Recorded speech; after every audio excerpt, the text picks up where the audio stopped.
The Office and Superstore. Two shows that center around a work environment and all that one gets up to when working there. From arguments, relationships, love and loss, the people in these shows are us on the screen. With the recent announcement that Superstore won't be returning after season 6, and a show like The Office being a timeless classic, the similarities between the two are uncanny. So I thought I would put these two shows up against each other and see which one reigns supreme as the better show. So, which one is better? Well, let's find out. Before I go ahead, make sure you go over to my Twitter, @brainpilot_, and tweet me what show or movie you'd like me to review next. So without further ado, I'm Brainpilot, and here is The Office vs Superstore. Just to let you know, this video will contain spoilers from both shows, so watch with caution. The story. The stories in both shows, from an outsider's perspective, are about two workplaces, an office and a superstore, and the people that work within them. We as the audience relate to the characters due to the fact that most of us have either worked in an office or worked in some kind of retail environment in the past or present. In The Office, we primarily follow Michael, Dwight, and Pam and Jim as the four main characters. We understand their troubles, trials, and tribulations over the space of the years that the show is aired. We see Michael on many occasions have to try his best to save the Scranton branch and yearn for more recognition within the company. We see Dwight live in the shadow of Michael and so desperately want to become regional manager. And we also see Pam and Jim's love for each other blossom. When mirroring that up against Superstore, we see Glenn, the store manager, have to save the store on several occasions, such as when the hurricane hit. We see Dina act more superior than Glenn and see her getting up to her own thing. And we see Jonah and Amy's relationship develop over the space of a few seasons. A mirrored storyline that fits the specific character type. When mentioning from an outsider's perspective, the show is just about a work environment. However, once you delve into the Dunder Mifflin office or Cloud 9, you start to see what the show wants you to see. And that is that the show is about the community and, in the words of Michael Scott, the family that you have when you're at work. You spend more time with these people than your own family on most days. And both shows do a great job in bringing that to the forefront of the stories that unfold, and in the relationships that the characters have and the development that they undergo, whether that be Cloud 9 getting hit by a hurricane or the Scranton branch being taken over by Sabre. The people are still the same and act the same because no matter where these people work, their behaviors, attitude, and storylines work in the exact same way. When comparing storylines that occur, I do feel that Superstore's stories at points do feel a little far-fetched and slightly more animated than what we see in The Office. I think The Office does a great job at keeping that realism flow continuing throughout the episodes. The mockumentary style most definitely helps that. The arcs that we witness unfold, such as Glenn stepping down as manager, Amy's progression, Jonah's lack of progression, and Dina's journey into discovering emotions and becoming softer are great to see unfold. However, I think The Office does a far greater job in bringing the relatability to the stories, and in turn allowing us to care about Pam and Jim and feeling devastated when Michael Scott leaves. That moment is genuinely one of the most gutting moments in a TV show for me. The characters and stories in The Office became real for many of us, and I think that is the difference between these two shows. The true nature of the stories and the pacing of The Office feels slightly more natural and real and allows for that progression over time. Whereas I feel Superstore does have a good pacing, but the stories just feel slightly more out there and a little more dramatic and animated. Some of them you just couldn't imagine happening in real life. I'd have to give this round to The Office. The characters. Many characters in both shows mirror behaviors and have similar narratives and traits. I'll be comparing each main character that has a rival and stating which show has the best group of characters. Michael and Glenn, the two leaders of an empire. Although playing a very similar role, the execution couldn't be more different. Michael is a relatable, likable guy who you would want as your boss due to his laid-back nature and the fun that you would most likely have in the office. Glenn is a manager that you would want as well, but because he is incompetent at his job, and you would just get away with not working, it would be an easy ride. Both are extremely silly characters that are the funniest in the show on most occasions, but I feel Michael is a far greater character due to the depth and understanding that we have of him. We see his multiple relationships, we see his highs and we see his lows, and most importantly, we see that he is irreplaceable as a manager.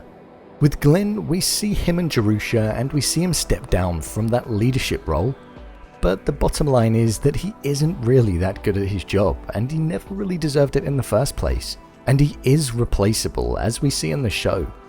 We never really get that emotional connection with him because the show doesn't give us enough of an insight into his life and allow that. We see Michael not only care for everybody in his office, but he cares about selling paper. He cares about the business he is in and the position that he has. With Glenn, we don't really get that emotional side nor see the passion that he has for his work. Michael Scott is one of the greatest characters that I've seen in a sitcom and made me laugh whenever he was on screen.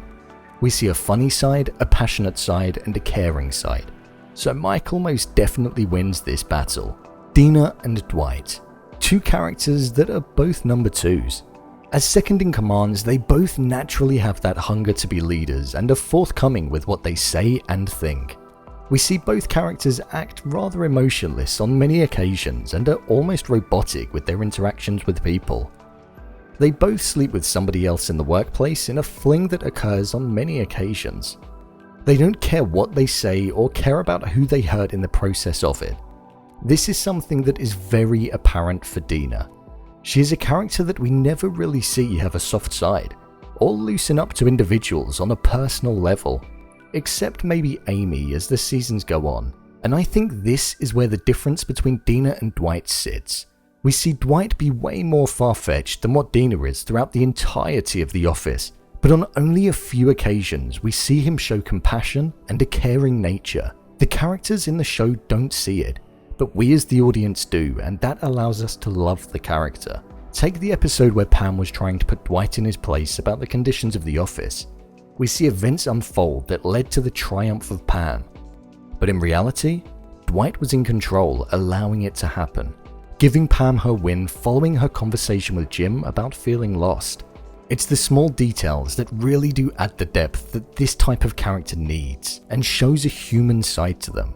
Yes, a character can be blunt, harsh, and not care about others, but it's when moments like that occur, the love for the character is allowed to form. Dwight definitely is the superior character in this case. Pam and Amy, the two female leads in the show, both are likable characters that see progression in their career and also in their love life. America Ferrera, I think, did a great job in playing this character. I only ever knew her from Ugly Betty, but she did a good job in shaking the previous role. Pam was a character that played the soft, dorky type role with a fiancé that took her for granted. All that you wanted was for her to end up with her happy ending, which was with Jim. It's an arc that was obviously going to happen, but it was also one that I enjoyed watching every step of the way. Once the relationship was formed, we didn't see Pam's character dwindle out, which it could have been easy to do. We still saw the funny side that we grew to love in the first place, showing that she had a wider purpose. Amy's arc was one that was slightly less linear, but it was enjoyable to watch. I did at points find Amy a little irritating to watch and her performance a bit much sometimes. Whereas the calm, collected, consistent performance by Jenny Fisher definitely stood out for me. Jim and Jonah. Jim and Jonah are the two men in the show that find love interests in their place at work. There were two slightly different approaches. Although both characters' love interests are in relationships, we see Pam and Jim get together relatively quickly, and we see Jonah and Amy take a few more seasons to unfold. The difference in these two characters is that Jim gives off this likable, cool guy in the office that is funny and likes to prank people, and that is something that we like to see. It is the immature side that all of us hold and we find extremely relatable.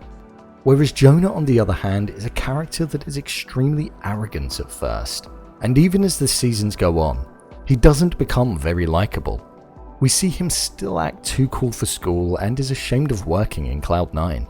He ultimately does make a mature move and step away from his relationship, but that is most likely the only point in the show where the writers allowed us to feel bad for him and experience the pain that he was feeling in losing his relationship. I would have to give Jim this win due to providing more entertainment and also a more likable character. Toby and Sandra. This is a similarity that I didn't think would be a thing. Toby hated by Michael and Sandra hated by Dina. This is a tough one because both characters are extremely funny and their point is to laugh at them and how much they don't get on with the co-workers despite wanting to. I think I have to give this spot to Sandra. She is a character that whenever she is on screen, you know you are going to laugh. Whether it be her weird relationship with Jerry, or her rivalry, her unforgettable memory, or her being yelled at, it always provides a funny moment. And also, we get to learn more about this character as the seasons went on. We see her wedding, her highs and her lows, and we see a side to her that we never really get to see of Toby. Toby's always the butt of the joke, and whilst that makes up a lot of Sandra's character, we do see another side. There are many episodes where Toby isn't even in the show, whereas Sandra stays at front of mind for longer. A couple of other characters that I would call out having similar traits would be Kelly and Cheyenne as being the ditzy chatty ones, Meredith and Justine as being the ones that have dirty minds, and David Wallace and Jeff as being the superior leader from the outside. I think judging by the characters that can be drawn up against each other, The Office most definitely wins. I think the characters are way more funny, and maybe as there are more seasons, it allows them more time to marinate and develop habits and traits that felt true to the characters. Final thoughts.